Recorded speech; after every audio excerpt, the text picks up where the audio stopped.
Great. Well, it has been a very stressful 17 months for frontline workers here in province. Joining me are two leaders of emergency pre-hospital care and here to speak about the crisis that's occurring within the BC Ambulance Service. Troy Clifford is president of the Ambulance Paramedics of British Columbia. Troy's title is well deserved as he's had more than 33 years with the BC Ambulance Service as a dispatcher, paramedic, supervisor, emergency coordinator, and workers advocate. And on my right, coming up to 8 years of service, is Shelby Weber, a full-time paramedic in Surrey, British Columbia. Shelby has strong ties to the healthcare system. Her mother and sisters are registered nurses, and with a father who's been a paramedic for over 35 years, Shelby has followed in his footsteps since the age of 18, working in the community to help citizens in distress and in saving lives. So thank you for that service. With over 4,500 paramedics and 270 medical dispatchers working to keep our communities healthy and safe, we, the public, often tend to overlook the pressures and obstacles these people face. On today's show, we'll explore the role of the BC Ambulance Service, top issues and challenges they are facing, and the solutions needed to make this industry safe, effective, and supported as they continue to carry out their essential service in each quarter of this province. Thanks for being on the show. Thank you for having us. Thank you for having us on. So maybe we could start for the listeners to understand, what is the Ambulance Paramedics of British Columbia? Maybe we'll start with yourself, Troy. Thank you. Yeah. So a lot of people, obviously, when they need an ambulance, that's really sometimes their first experience ever calling for 911 for an ambulance or an emergency situation. So they really don't know what to expect in a lot of cases. And really, so what the Ambulance Paramedics of BC is we represent 4,500 paramedics and dispatchers across the province, from every corner, Sparwood to Prince Rupert to Surrey, where Shelby's from. And so that's a lot of members. So that's every paramedic and dispatcher in BC, from remote, rural to urban to metro, downtown, east side, everywhere. So that's a lot of people that we represent. And Shelby and I are representative of that. I've been around the province a fair amount, as you mentioned. So in BC, we're a little unique. We also do the pre-hospital care and represent the profession as the union, but we are unique in BC that we are also the professional voice and the advocate for the professional side, which is different than most jurisdiction for a union. And we're under the Paramedic Association of Canada, which is the national body that represents paramedics professionally in each province. So we do that dual role in BC, and that's why you see us advocating for patient care, professional scope of practice issues, and for resources and all those things that are not traditional responsibilities or priorities for a union. But that's really, I think, why it makes us unique in that sense is because we identify with our patients and our colleagues in the profession. And our members and the paramedics and dispatchers want that from their profession because they want more skills. They want to help their patients. They want more resources so that we can do it. And we've taken that champion on from day one in the profession and that. And that's important to our members. It's important for us because that's how we identify. Okay. So I think that really sort of gives a perspective of why we do the dual role and who we are. Okay. So it doesn't matter what level of license you are, what corner of the province are.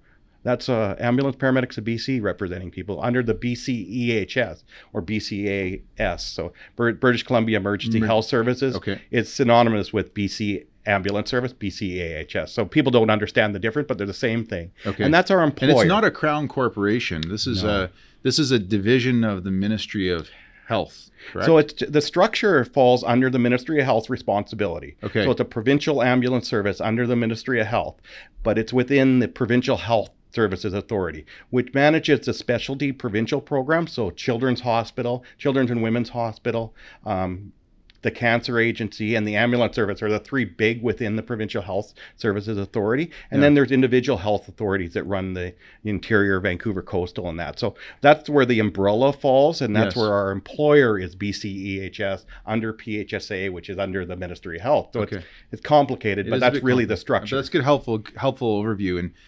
And how does that fit in with, say, the hospitals, the police, the fire departments? Can you kind of, in very simplistic terms, and it's probably more complex than that, but can you help us understand how it all fits together? Absolutely. Like when I call 911, how does this work? So you hit on a real unique thing about pre-hospital care, EMS, all those terms that you see on TV and that sort of stuff. But that's what we are. And we're another thing that we're unique in compared to other health professionals, healthcare professionals, hospital nurses, anybody that works in the health authorities, is that we have a dual role in public safety, emergency care, frontline care, but we're also healthcare. So we're doing this dual role. Yeah. And sometimes that comes into conflict for others, if not for us, because that's how we identify. Sure. We identify as a public safety with our partners in police, fire, Coast Guard, corrections, all those other public safety disciplines. So that's where we cross. And we actually champion that as a profession because that's how we identify. And that's how the public sees us. They don't see us as a hospital worker or a healthcare professional in that manner, even though our clinical side of things is exactly that. Yeah, I think there's an important distinction that a lot of the public doesn't quite understand is that BCEHS, BC Ambulance, we are a completely separate entity from police, from fire, and from healthcare. We have our own stations. We're not, for the most part, attached to fire halls. We don't respond from hospitals, but we start and finish our day at our own stations, and we just sort of run our day through these other channels and interact with different, facilities and different healthcare sectors as we go through our shift. Okay, that's really helpful. And if I were to look inside the BC ambulance service, I'm going to just call it that. That's okay. I can't even say BCEHS. I fumble it every time. So if I look inside it in the same way that I would look at a hospital, you have emerge docs, you have specialist doctors, you have nurses, you have hospital support staff. Would I see a similar sort of makeup of different individuals working within BC Ambulance, or is everybody a paramedic? Or I mean, from there's a couple streams. I'll let Shelby talk about the different paramedic streams. And sure. We have what do we have? 3 streams really. The way we identify. Main. There's our critical care, inter-hospital transfer type umbrella, which are our aerovacs and our helicopters and that. We have our paramedics on the street and the various license levels, and I'll let Shelby talk about that. And then we have our dispatch stream. Okay. And so those are our 3 areas. That's the 270 medical dispatchers, but the other 4,500 is these 2 other streams. Yeah. So and the majority are people like yourself, Shelby. Yeah. So the majority of paramedics that you're going to see on the street, on the side of the ambulance, it's going to say emergency paramedic, and that's what we call a primary care paramedic. So the majority of the license level and the majority of the collective is primary care paramedics, but we do also have a sector of what we call emergency medical responders. So they're a lower license tier. Some of the fire departments locally have EMRs that are trained within those departments. And then above the PCP scope, there's the advanced care paramedics. They're a smaller group, but there's specialized training. They go back to school for 2 years, and then they do a mentorship with more senior paramedics to make sure that they have everything they need to be an individual practitioner. And they are super specialized in especially cardiac and respiratory and some additional trauma life support. And then from there, you can continue to specialize into, as Troy was saying, the air side of things, where we have critical care paramedics. And there's 2 streams of critical care paramedics. There's the adult side, and then there's the infant transport team, which is actually what my dad belonged to for many years. And they deal with high-risk maternities and neonates and pediatrics from all corners of the province and bring them here for care at Children's Hospital or Women's Hospital. And there's many different avenues that you can take as a paramedic. Yeah. And then you also see there's the Durangos and the little Tahoes that run around the province way faster speeds than the ambulances can. And we have supervisors and individual responders at the advanced care license level. There's a new model of the bus that's come out that is going around picking up lower acuity patients and all sorts of different scopes and what kind of training would you need to be a paramedic like yourself? So to become a primary care paramedic, you first need to have your emergency medical responder ticket. You don't have to practice with that ticket, but it is a prerequisite for the primary care paramedic course. And then there's a couple of different academies within the Lower Mainland. There's the Justice Institute and there's Columbia Paramedic Academy. It's a 4 to 5 month program. There's some pre-read and some anatomy and physiology that you start with, and you sort of have to have a base knowledge coming into the course, because what you start with is an initial exam to make sure you're up to par on those things. And then the 4 to 5 month program, you have a couple of clinical shifts where you get to go into hospitals and see what how the job interacts with other healthcare professionals. And then they also have several observation shifts where they get to come and watch other primary care paramedics in their practice. And then at the very end of the program, they have their preceptorship, where they actually come out on car and get to show their stuff and what they've learned. And they're in a safe environment with essentially a safety net of their preceptor's not going to let anything bad happen, and they're not going to do anything to harm a patient. They have the security that somebody's watching their back and making sure that they're practicing safely before they get signed off, and then go to licensing and hopefully get a job with us. Yeah. Wow. Or, you know, and that's one of our issues we'll talk about later with the challenges getting out. But I think that's really the primary stream. Yeah, that's and then once you get that formal education, if you wish, and sign off, then really and Shelby will tell us, you think you're ready to go. Yeah. But getting out onto the streets and experiencing what you do, or you know, whether you're in Golden or you know or you know, like, it's nothing to when you get that first call, you're still shitting bricks. Or, am I allowed to say that? Yeah, for sure you are. You still see something new every day. Yeah, I bet. But the learning just starts. Yeah, absolutely. And then we have the dispatch stream. Yeah, which is we have a number of areas in there. We have emergency call takers, which when you call 911, it goes to the police 911 dispatchers, centers, like ECOM. And then you'll ask, they ask you, police, fire, or ambulance. Yes. So if you need police for a police, obviously, or fire, then they would go to their dispatchers. And then if you need an ambulance, it'll go to one of our 3 centers, depending on where you are in the province. Kamloops, Vancouver, or Victoria. Kamloops does the Beyond Hope, we call it. Really? And Vancouver does good one. The Lower Mainland. You guys have a sense of humor too. We do. Yeah. We have a dark sense of humor. Maybe you'll get some of that out of us here. And then Victoria does the whole island. Yeah. So and they dispatch. They physically take the calls, the call takers, and then our dispatchers dispatch the ambulances and the support resources and coordinate first responders, police, any resources we need. Sometimes some of the islands, Coast Guard, or whatever we need. Yeah. And our helicopter resources and those sorts of things. Okay, great. And that job is one that I think is totally, you know, it's its own beast. I would never want to do that job. And people say that about... We're talking about the dispatcher job. Yeah. People say that about, like, our job on the streets. I'm like, I have it easy. I commend them for what they do. They sit inside for 12 hours a day behind multiple computer monitors, and it's basically like playing this very high-tech, very high-fidelity video game where you have to keep track of a bunch of cars, and you're multitasking like crazy, trying to phone, you know, one resource for us while you have another car asking for something else. Like, they have such a stressful job, it's too. a very human-based manual. It's not run, computers aren't running this. Yeah, it's computer-aided ambulance dispatching, but it's still, there's a lot of human involvement. I did dispatching, but well before the technology they have now. And the other part that we have in there is we have paramedic specialists, which they do a lot of the call mitigation and the support over the phone to support the dispatchers. And it's an interaction between calls to mitigate. So they're a highly trained call mitigation. Just to understand about, like, so that's the structure of 4,500 paramedics with these 2 streams, 270 medical dispatchers.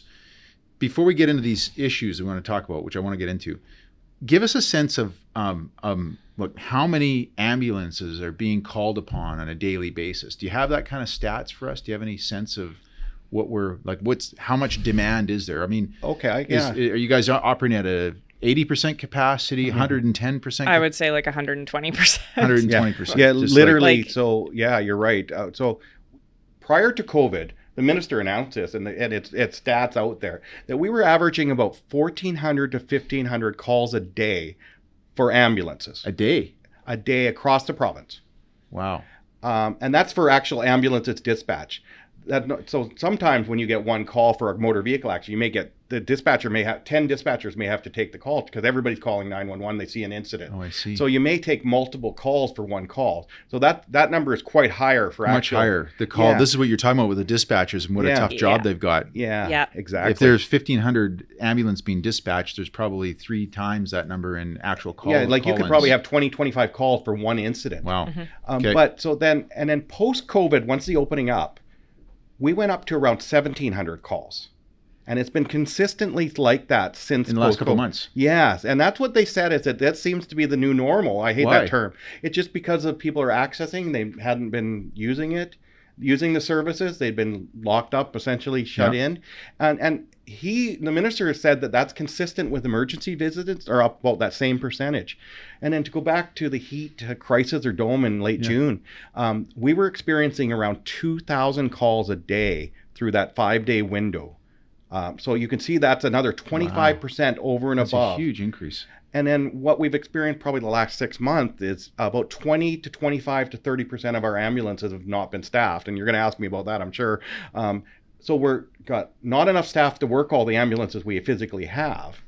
We got 25% less ambulances on the road because so somebody's picking up those calls. Yeah. And then you got 25% more calls coming in that need ambulance dispatches. And you got the fatigue of dealing with the heat and the day-to-day calls. So somebody's picking up those calls. So Shelby can attest, you go call to call. You show up at your shift 6 o'clock in the morning or 6 o'clock at night. Well, and I think the listeners should know, Shelby, you just came off a shift. We're currently filming here at 2 o'clock in the afternoon. Yeah.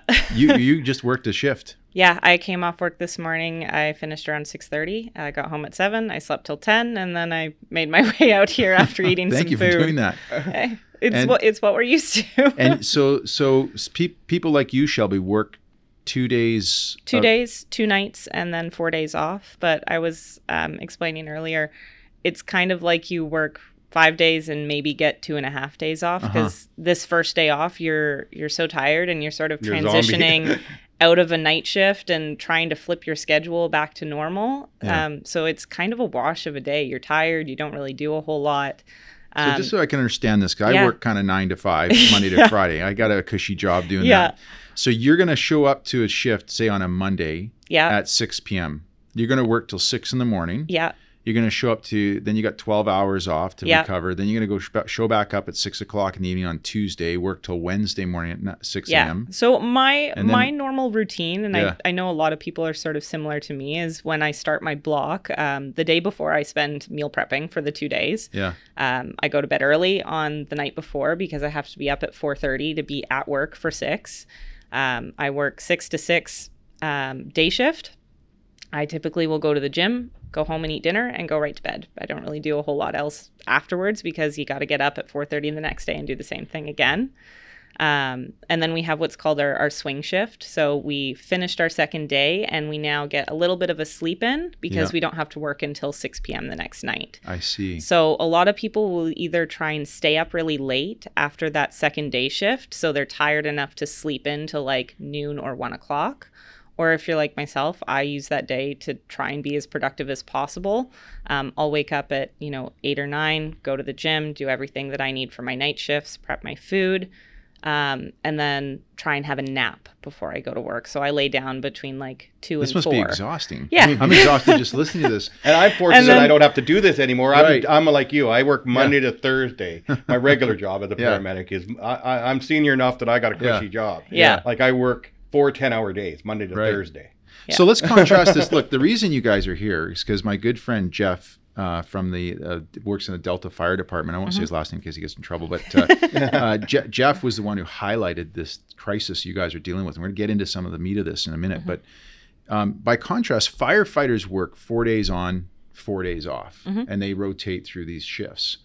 Wouldn't it seems to me like you're going to have a high burnout if you're having people working 2 days of night shifts, 2 days of day shifts, and then I think VPD also does a very good job of it. I think they do, 4 straight days, 4 straight afternoons, 4 straight evenings, 4 straight nights, and then they cycle through. Yeah. And it does make more sense. You're staying on a more steady sleep schedule, which is more consistent for the workers. It's hard to constantly switch back between days and nights. And so who makes this decision to have this? So it really is an old model. Okay. You got to cover 24 hours a day. Yeah. So all the public safety, police, fire, and ambulance traditionally went on this. So firefighters are covering 24 hours a day? Yeah, so they're doing the same model. They pretty much do 2 days, 2 nights, because it's on an 8-day rotation. And that's just, you got to cover 24 hours. So 8-hour shifts don't really work. It's the way of the world. But what's happened is the increased call volumes, you don't get rest. You don't get downtime. It's very clear, So that's the problem. It's used to be able to, a night shift might be quiet. You may Yeah. 2 or 3 calls. You're going to get a couple Good hours point. of downtime. Yeah. We're not seeing that anymore. So Yeah, the fatigue is, and there's a lot of evidence now. Like we've actually worked very closely with the first responder group, which involves police, fire, and that on the sleep. Dr. Landry is a expert in sleep that we've worked with, and we actually have a program, and it talks about all the stuff that there's evidence now that sleep patterns and sleep hygiene, as they call it, what we're doing is bad. It's taking years off of our lives, essentially. It's actually, you know what, you brought up a really good point, Troy, is there's a difference between having 2 shifts of 12 hours at days and nights for a total of 4 days, but being able to have some downtime. Like my brother-in-law, who's a firefighter in Saanich, he works his night shift, and probably every second night they get to sleep almost the whole night. It's pretty quiet in Saanich. I think we talk down about it mostly because we're jealous of the fire departments. Because There's a joke out there. We call it, we have good banter with our colleagues. 2 barbecues and 2 sleepovers. Right. No, and it really is. We can learn from a lot of the stuff. Like we have a very good relationship with the police and fire on the street. Can someone wave their magic wand and just simply change this shift work? Like what? Like that seems so logical to me. I think comes from we're not appropriately staffed. Okay. Right? We've been so far behind the curve for so long that nobody really took care of our numbers and our staffing, that we're so far behind what we need, where every year you see, police and fire are going to contract negotiations saying, we've had an increase in this amount of population. We need this many more members hired this year. And we've just been left so far behind that them doing their 24-hour model, they get downtime because they're appropriately staffed, right? They have enough cars, they have enough trucks that they have the downtime. When I first got started in the Lower Mainland, on a day shift, you would start, you'd have time to check your car, you'd have time to go and get a coffee with your partner and maybe a couple of other crews, and then you'd get your first call a couple hours in. And that's absolutely critical for psychological health, the mental health. Yeah. Is that rapport we have with our partner and the colleague. I remember we used to do it a lot. We used to be able to go have coffee with the fire department on our shift, and that built our, and the police, and that we'd interact, and that's where I think that the fundamental challenge is we've lagged behind, because call volumes for ambulance service have went up 6% a year, they say, every year. Our resources haven't kept. We went a long time where the government, and I'm not going to get into too much politics here, didn't put any resources into. We've seen a lot of increases lately with the current government into but that's partly because of pressure. I've been trying to explain it to people from the last couple of years. They like to say that they've put a lot of numbers into it, but it's kind of like you had 30 jars on the wall and they took a couple off and relabeled them, but there's still 30 jars on the wall. Like they took people and hired them from part-time to full-time, but they haven't really added anybody. I see. Right? Yeah. They're not adding new members. They're just labeling things and shuffling them around and saying, look, we gave you new things. Right. Shiny new toy. So it's interesting is your feedback on this. I've got the stat here. So the provincial budget in 2017 was the spend for this entire service was provincially was $424 million. And in 2020, it was $559 million. That's a 32% increase over 3 years, or about 10% a year, way higher than most other healthcare healthcare increases, or just way above inflation. But it sounds to me that even with all this money extra, I mean, arguably you're talking about $125 million more. And you're going to see more now because of the latest announcement. But it doesn't sound like you're seeing it on the ground. I'm going to jump to this press release that came out a month ago. So one of the things they've announced is that they're going to add another 85 new full-time paramedics. Now, I ran the math on that, the current number of paramedics, and that's less than 2% increase. Mm-hmm. But the population base is easily growing by 2% a year. So shouldn't they be adding like 85 new paramedics every single year? Well, actually, that is a little akin to a drop in the bucket. Right. Sure. And what that was, when you have 4,500 paramedics and you're adding 85, it's a rounding error. Mm-hmm. I mean, and that's not including, like, you're probably losing people every year too. Yeah, that's not even addressing our attrition. So there's a couple of complicated parts to that. I want to go back to just the challenge with that you mentioned with and Shelby was talking about with the differences. We're under a provincial Ministry of Health we talked about earlier. The difference between our colleagues in police and fire is they're under municipalities. Completely different structure, tax-based structure. Yeah. They're negotiating in a different environment that. And in fire departments, insurance rates are directly linked to your coverage by fire departments, Right. and those sorts of. So people want to compare things, and it's just a completely different structure. They're not a provincial; they're governed by municipal boundaries. Yeah. So Really good that's a point. complicated. People don't understand that. So if people say, well, why didn't the fire department run it, or why didn't health authority runs it? It's still we're all one taxpayer. Yeah. So we look at our municipal. It's a really tax. good point, Troy.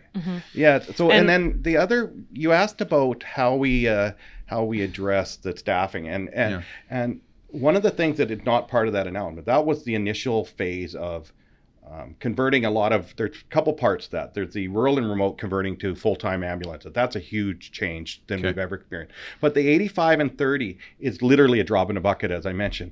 But there's another part to that they've agreed to, that the 3-year strategic plan and the analysis of, early on in the press release, he talks about 8.59 minutes.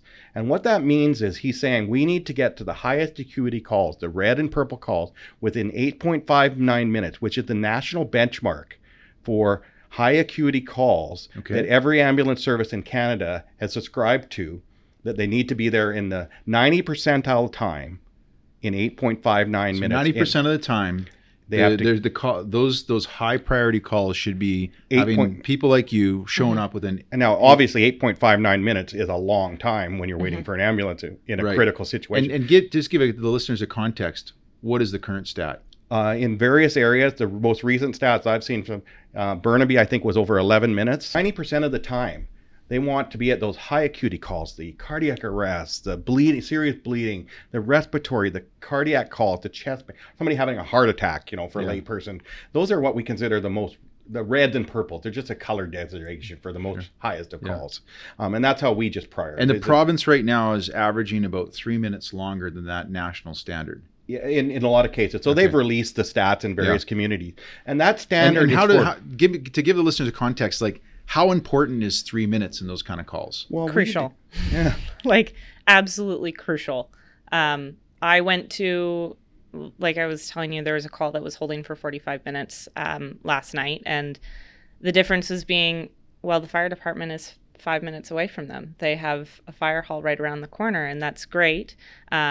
I don't think there would have been anything the fire department could have done in this case, because just with scope of practice, this person just needed transport to the hospital. But the difference was we were coming from 3 communities away because we were so understaffed that we had to cross 4 municipalities to get from where we were currently to where the call is. Wow. And that is happening so frequently, where I will start my shift in Surrey and somehow I'll find myself in Vancouver, or I'll find myself in Langley or in Maple Ridge. And you're sitting there going, how am I the closest car to this? Like, how does this happen? That's one of the beauties of our system. It's based on the closest ambulance goes to the most highest acute call. So that's why. So is the shortage, I'm going to keep, because I want to really get in. Is the shortage money? Is the shortage staff? Is the shortage ambulances? Like, where's because they say in the medical the system, first 2 and less so the third one, because we have the ambulances. First of all, we're not staffing all of them because we don't have enough paramedics to fill the seats. And we don't have enough paramedics to fill them because, quite frankly, they don't pay us enough to do it. So this is a great segue into this. I don't know if the stat is correct. Is it true that you guys make like 40% less than firefighters? Yeah. Approximately in most communities. Yeah. That's a shocking number. And especially considering we do 10 to 12 calls a shift, where I'm spending 100% of my shift doing a call or doing paperwork or doing something related to patient care. And they get downtime in their shift, and I get paid 40% less for essentially doing 40% more work during my day. Yeah, so it depends on the community, but generally 30 to 40%. And this is not a knock against firefighters. No, never. Absolutely not. We not have at all. such a good working professional relationship with them, and I have great communication with the fire departments. I have nothing against them. Yeah. It's just I've considered in the last probably year more than anything transferring over to the fire departments. Sure. Because why wouldn't you want to? I mean, right? Yeah, they're going to pay me better, but what does a paramedic get paid walking onto their first day in their shift? What are they getting? So it depends if you're so with our model, we have on-call part-time if you wish. That's our entry. Full-time. Yeah, so you get your paramedic hourly wage. So entry-level EMR, lowest of starting wage would be about anywhere from $25 to $27 an hour. Okay. And then it goes up by increment depending on how many years you get in, what level of license you have, and that. So you can go anywhere from 25 as your entry level, base level. Yeah. So, which is about 50, just for listeners, it's about 50 grand a year. yeah. Okay. And then it can go up to, I think, $42 for the highest critical care, most senior. That's crazy. Yeah, that's so- $80,000 a year. My brother-in-law, maybe he's closer not to even the a 90, senior I think, would be- firefighter. I know he's making somewhere around, he's about And- 80, 95, 100. Yeah. Do you guys Something- get a pension? Yeah, we're under the public service pension plan. Okay. So we are considered public safety as well. So we have the early retirement provision. So that's a good thing. Yeah. The one thing that I think isn't talked about enough is the fact that BC Ambulance has survived on people wanting to make money and working overtime. So I was telling Troy that I've been somewhat boycotting any phone call to come in on overtime because I don't want to support the problem anymore. I see what you're saying. I like having my work-life balance. I'll go and do my 4 shifts. And I was one of those people for years who would pick up 2 extra night shifts and only have 2 days off and then go right back for my block. And it was great money, but... Because you get paid double time or something like that. Time and a half for overtime. And we have holiday recall. So if you were on holidays and they called you into work and you go in, it's double time and a half. Right. So there is good money to be made, but that's a terrible use of taxpayer dollars. It's keeping the system cost? afloat that it doesn't have enough staff and is basically exploiting people who are willing to come in and just sell their soul and work for money and get totally burnt out. Well, and what we're seeing is the impact on the psychological health.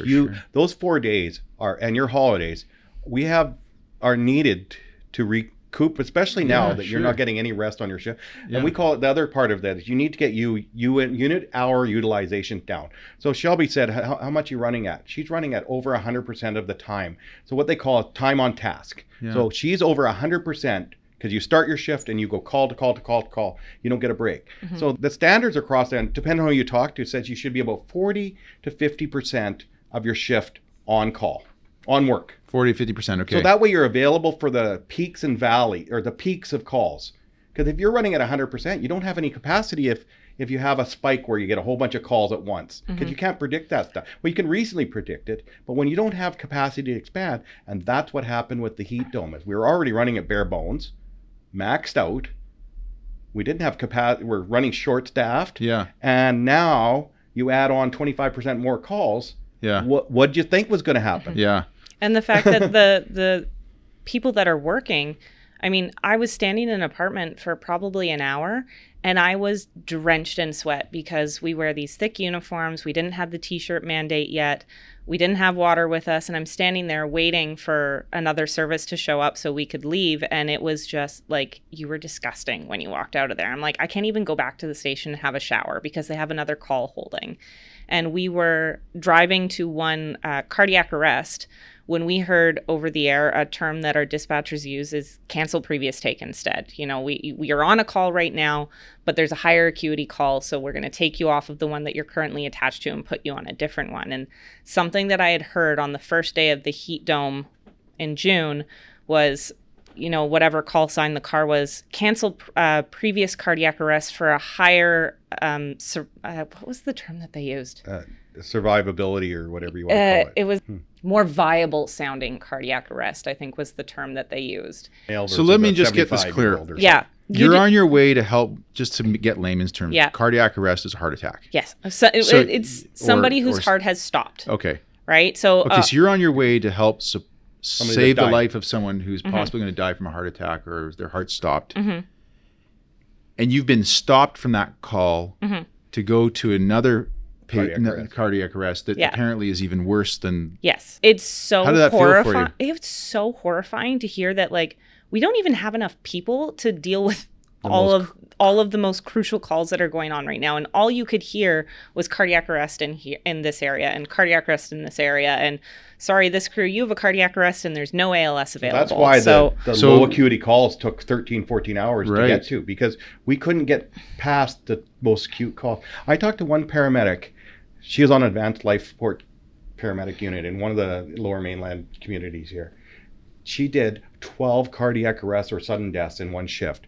You know, you can go your whole block, hey, Shelby, where you don't do a cardiac arrest. I did 8 on my first day, and normally you don't see one every 3 blocks maybe. This must be kind of a dreaded moment for you guys when you see this kind of heat happening. I am so glad Triggers that I'm a lot not of at work right now. It triggers a lot. You know, like you think those 700 plus people that died, our paramedics and dispatchers were involved in every one of those calls.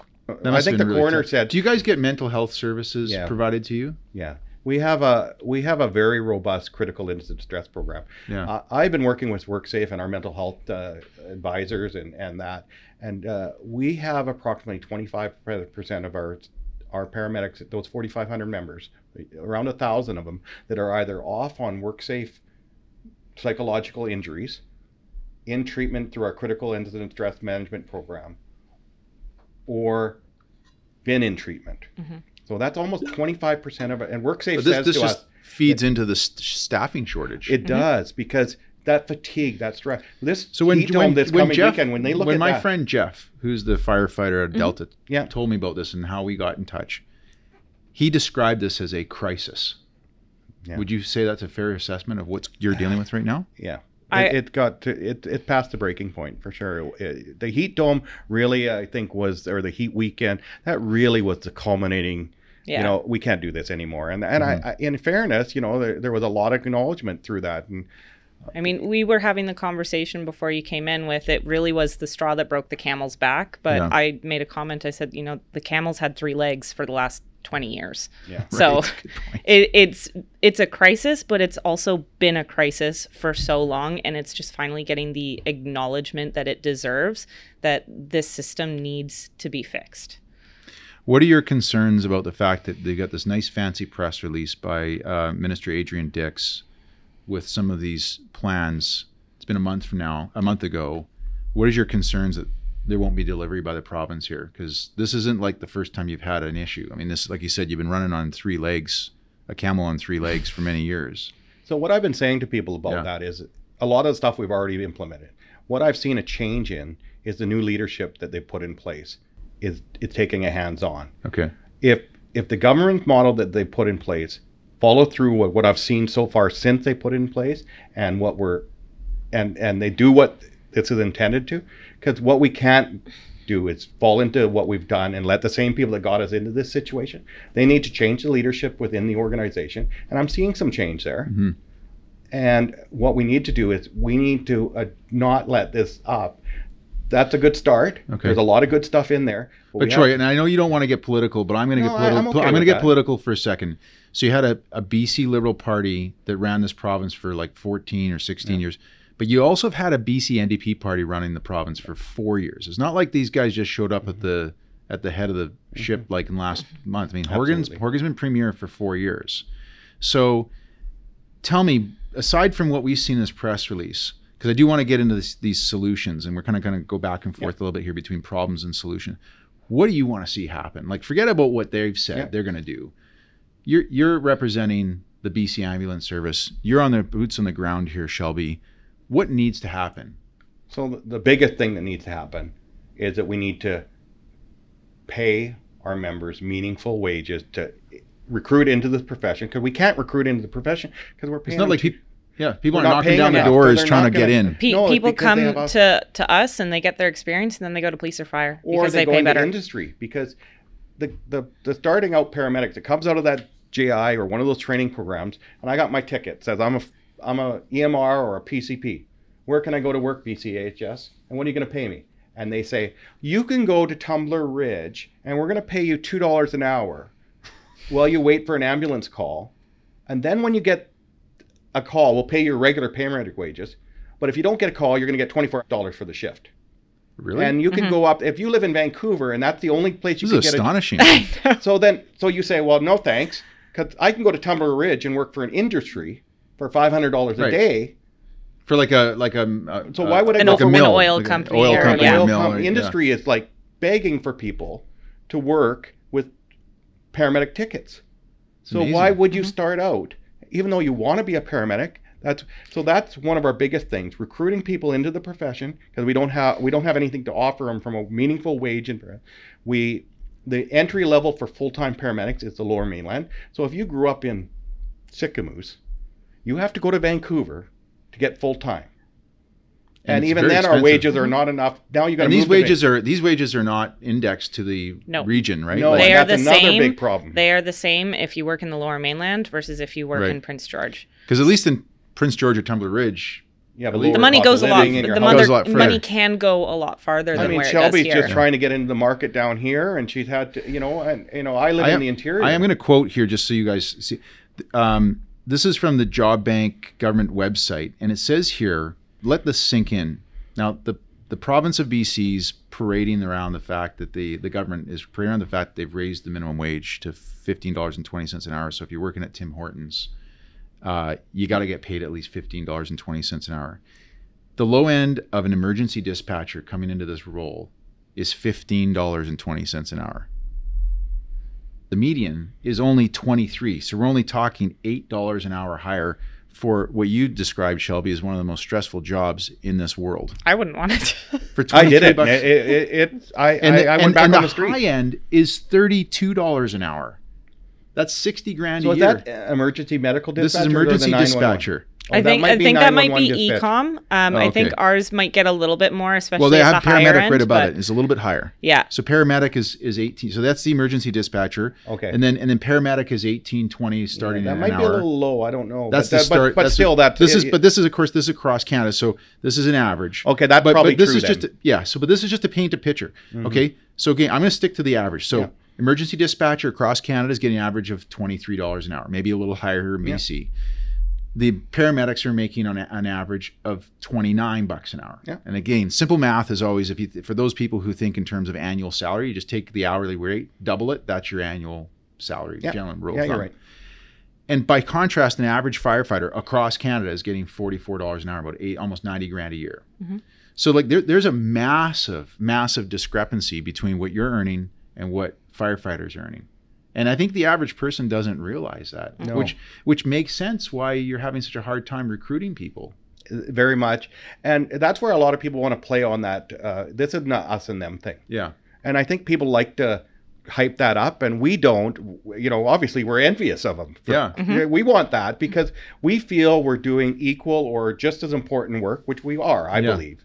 Or some may argue more or not, but how do you put value on property versus life? Those are all the things that we're not going to debate. But we all, fire, police, ambulance, all the crucial essential services are important. How many of the 4,500 paramedics in BC are full-time? Approximately, we've just changed. We converted about 700 over the last year from part-time to full-time. Okay. So we're probably going to be about 50-50 coming after all these, the next 6 month changes that are coming into place. We've added 300 over since this announcement. Okay. There's probably about 300 more positions coming in. I was about to say, I don't know the numbers. On So that maybe like whatsoever, but- 2,700? We're probably about 45 so I'd say we have about 4,000 really active, because we have some people that are on the books but not really working that much, or they So about 2,000 full-time. Yeah, about 50-50, about 2,000 full-time. And that's across every community, right from rural, remote to urban. But majority of them, about 50% are in the Lower Mainland. I'm a numbers guy, right? Here's where I look at this math. I think about the amount of deficits this provincial government's willing to get into and the amount of money they're spending in all sorts of areas that really have no substance for what I believe a provincial government should be doing, which is focusing on healthcare, education, and taking care of the communities. I just did random quick math here. If you take 2,000 full-time paramedics and you just pay them all 10 grand a year more, that's only $20 million. That's it. It's only $20 million. Like, it sounds like a lot of money for us individually, but for a provincial government, that's absolutely nothing. I mean, I'm sure $10,000 would go a long ways to helping you get yourself a mortgage and buying a condo. Well, it would also and giving you some relief, not having to work the overtime shifts that so many of your colleagues are prepared to do. As you said, to give because that's detrimental. Like it's not healthy. It's not sustainable to rely on the model we have. We know that by the numbers we're talking about, people that are injured. Yeah, the people that are off on critical incident or stress leave, and this the is numbers not, just going up. This is not, what the public talks about, PTSD. For the most part, our injuries are our psychological injuries, mental health injuries, are not physical injuries where you pull your shoulder out because you did something to your rotator cuff or blew a knee out. We don't see that. The numbers are the brain injured. And what's happening is that we aren't getting those people, like they're not healthy. And then when you're sustaining this high call volume numbers, that's just perpetuating the problem. And you can't expect people talk about PTD. They're definitely, you can't do this job for the periods of time without some change in your mental health. So what's the average? How long? I mean, you've been in this for a long time. Yeah, Troy. I started at same age as Shelby. I started at 19 You're a real years glutton old. for punishment, hey? I love this job. Yeah. I really do. You do, hey? Yeah. I do. And I think that's the only reason that BC Ambulance stays rely on us. afloat is there's so many of us that love our job. Yeah. Right?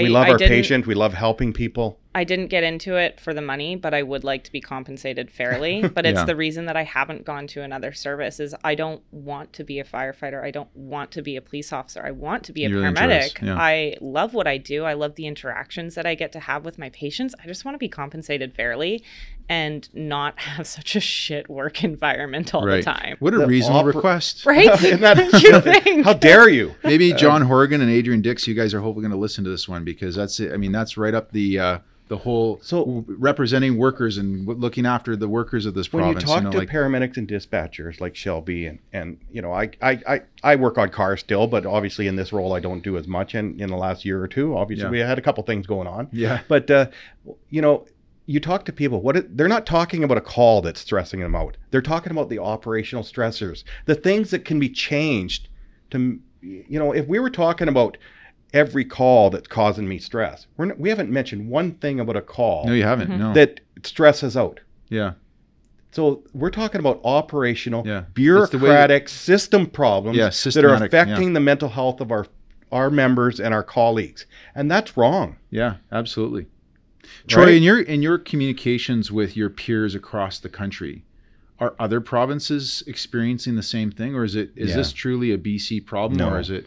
It's funny. I was on, Charles Adler last night. Oh, were you? Okay. Yeah. And he opened with a call from Nova Scotia, Halifax, and I forgot that he was national. You know, I never clued into it until he said, "Can you answer about this call?" I said, "Well, I can't speak to the EMS services, but they had waited. The person had broken a hip in a driveway and waited 3 hours for an ambulance from a community next door." And I said, yes, when I talked to our president of the Paramedic Association of Canada, who's from BC, Dave Diness, he tells me that his chapters across the country are saying the same things, that they're experiencing staffing and workload challenges, recruitment, delays in ambulances, because there hasn't been an investment into our profession because of what we're seeing.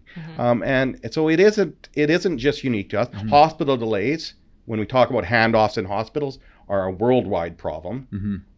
Where Shelby takes a patient or I take a patient into a hospital and we can't hand them off because they're so busy, they don't have a bed for them. So then we're delayed and can't get out to that next call. Right. So the system is, you know, we talk about having the best healthcare system. We got a long ways to go to get back to that. Yeah. The system is broken, to say the least. And it's very stressed. Yeah. Well, you know, things aren't always fixed in life with just money. No. But sometimes they are. And it can help. And it seems to me like if a firefighter, and I'm assuming the type of people that you attract to this world are likely going to go down the path of being a police officer, a firefighter, or an ambulance. I know myself, I think the whole group is a very similar type of person. So we call it public safety. Public safety. So we're very recruiting from they're type of people that, let's be honest, there's certain type of people that are drawn to serving in public safety or healthcare disciplines. Yes. That's who we're covering. If you want to be in health, you're going to go into nursing, doctor, one of the specialty trades. Or if you're in public safety, you're going to go into paramedic, police, fire, Coast Guard, corrections, all those sorts of things. Because that's the type of people we're recruiting from. Yeah. So if all those professions can offer a meaningful wage and a job coming out of it, and you're way below that average. How are we going to compete? Exactly. Yeah. And the fact of it's a simple math. There's no active recruiting. Like you see signs saying New West Police is hiring. Oh, yeah, the police see it all the time. The fire department is hiring. Put in your application. And where is BC Ambulance's representative in that? Yeah. Where is the recruitment? But I suppose who would want to recruit for a company that pays you $2 an hour to start? Yeah. Right? Like, well, I've always been a firm believer. Sorry, I was going to say I've always been a firm believer. Like the market speaks volumes.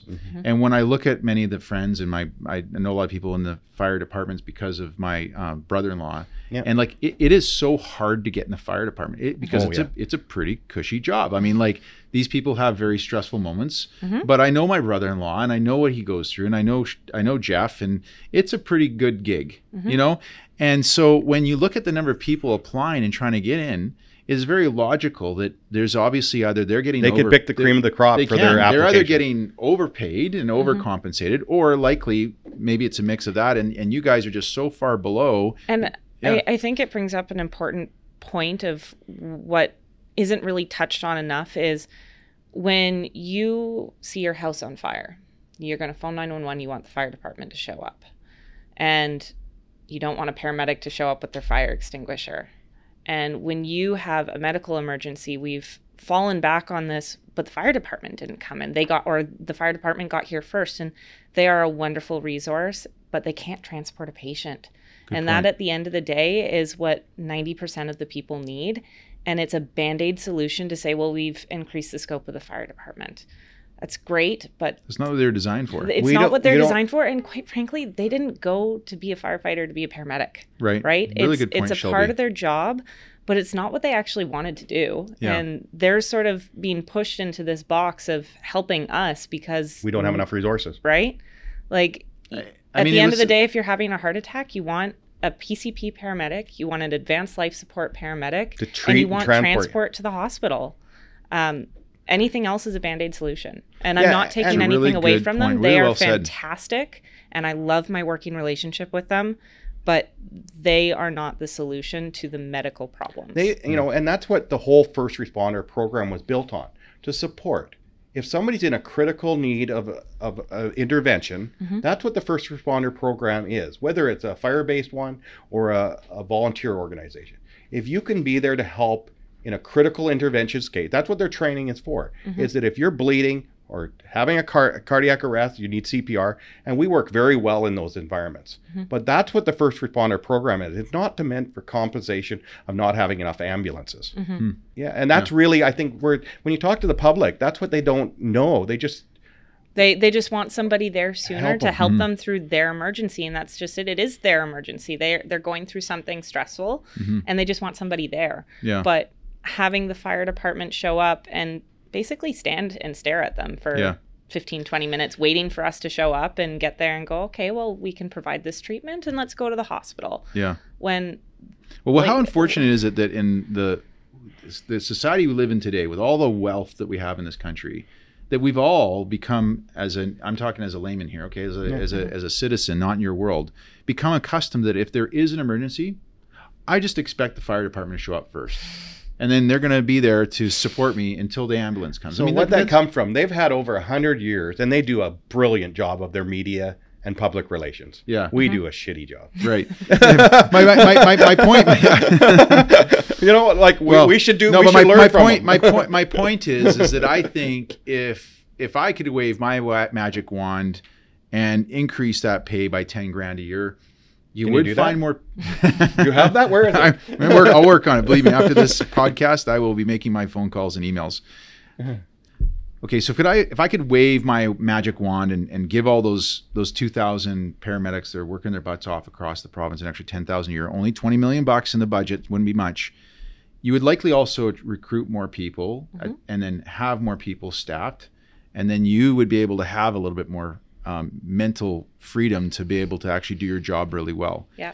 Beyond that, is there anything else? You mentioned that the number of actual ambulances themselves, like the vehicles that you drive, doesn't sound like that's much of an issue. Well, it in the urban and metro areas that we've seen the most population growth, we need more ambulances. You need more ambulances. So really, what's an ambulance cost? Oh, I think they used to say about 100, 120 by the time you restock it. I don't have that number, but they're not. I mean, when you in comparison fire trucks, to $500,000. Yeah, and a ladder truck could be $1 million. But comparison to, I'd see some of these trucks driving around, these F-150s or whatever, and they're $100K. Yeah, so crazy. I mean, in the big scheme of things, and we lease them, and we get $300,000 or $400K out of some of them, depending on where they are. I was about to say probably more. They shouldn't go that high. Some of them, you really just wish they'd catch on fire because they're so terrible to work out of. Too long because of turnover and that. So. We need more ambulances physically in the lower. You need more people working better wages. Is there to get anything to those calls. Yeah. Anything else, or is that's it? Is that I simple? think one big thing that I've been sort of pushing is I've stepped into a new role because I'm not picking up overtime shifts anymore. I wanted to do something else to sort of transition my time Career off paths. and open my Advancement. horizons a little bit. So I've started teaching for a couple of the paramedic academies. I started at Columbia and I'm now teaching at the Justice Institute. And it's so disheartening to watch class after class after class finish and have no preceptors. There's nobody who's willing to precept these people because they say, well, I mean, you're putting your license on the line and you're going to take on this student and take responsibility for everything they do for only $2 an hour extra. And That's it? Yes.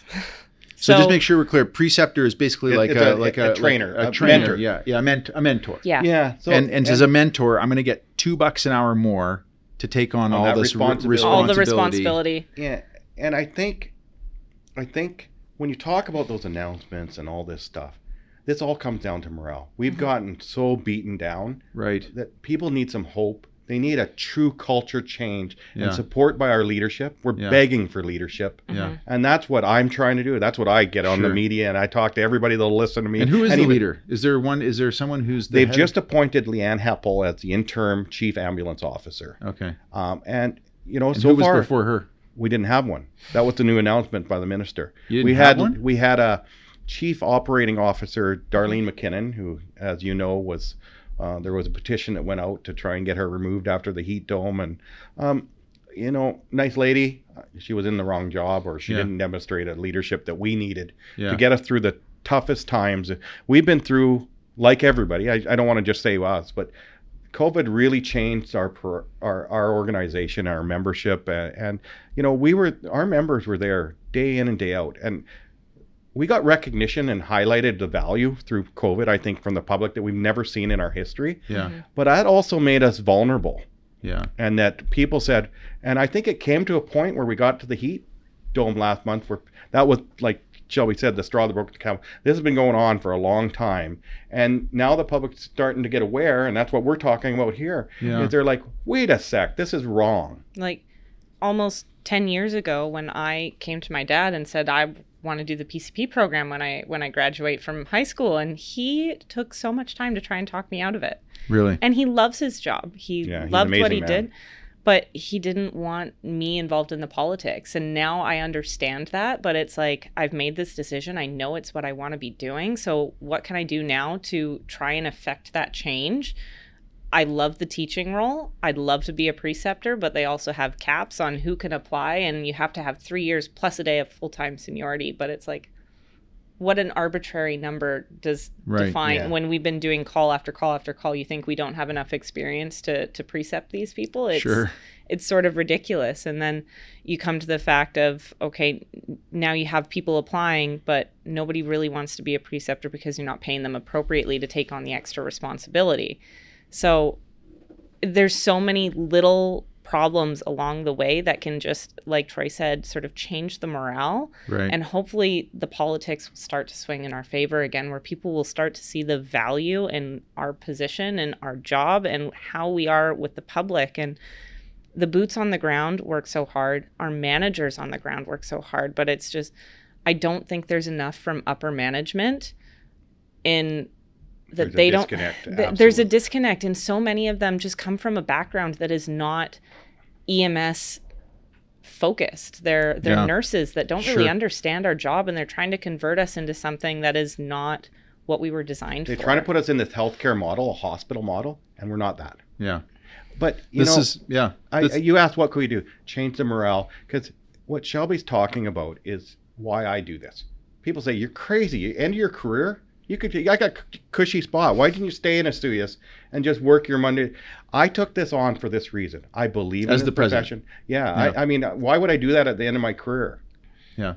And I do it because of Shelby. I want to make a difference for her and the new paramedics. And because I believe in this profession, I believe in the model, and I'm hoping that I can make a difference. That's what I want to do, and that's why I'm in this role. Yeah. And that's why I'm screaming to anybody that'll listen to me. Well said, you guys. This has been a really great conversation. Troy Clifford, president of the Ambulance Paramedics of British Columbia. Shelby Weber, you're one of the on the boots paramedics working out of Surrey, but And sometimes we'll find you in Vancouver. Everywhere. Sometimes everywhere. What's the farthest you've ever had to travel? When I was working in Boston Bar, we ended up in Vancouver. Really? Yeah. Well, you were in Golden and you went to Calgary, I'm sure. Yeah, we went to Calgary a couple of times. We went to Cranbrook from Golden. From Madeira Park, you would end up in Vancouver as well. Like, amazing. It's the blessing and the curse behind a provincial service Yeah. is you know that somebody's going to come to you, but you don't know where they're coming from. Yeah. That's the great thing about this job and my job particularly, and that's why I recruited her into helping with the profession. Obviously, that's why she's here. Yeah. She wants to make a difference and all the things she talked about. But for me, I get to meet people every corner of this province. I talked to somebody from Sparwood the other day, and she telling me the problems they're having in Sparwood, and it's so rewarding to talk to That's neat. people across this province. And I think that's why when we go to calls, people say, "What do you like about your role?" I meet so many cool people. And what's your story? Yeah. You look at their mantle and they have a picture of a relative, that was in the war. Yeah. That's what we meet. We meet so many neat people through this job. Yeah, that's pretty cool. That's pretty cool. It's one of the everybody best has parts a story, about right? it. Yeah. Well, I wish both you, Shelby and Troy, best of luck. I'm really glad you came in. I think if any listeners are listening to this and you've taken this to heart, call and write your MLA. This is a provincial service. There needs to be pressure on this provincial government to do more than what this latest announcement. I mean, it's a starting point. Yeah. But as Troy said, there needs to be more done so that you guys can have more support. You've been giving our province tons of support for many years. So appreciate everything you're doing. Thank you very much. Thank you. Yeah. Thanks for having us on. Good. Okay. Thanks.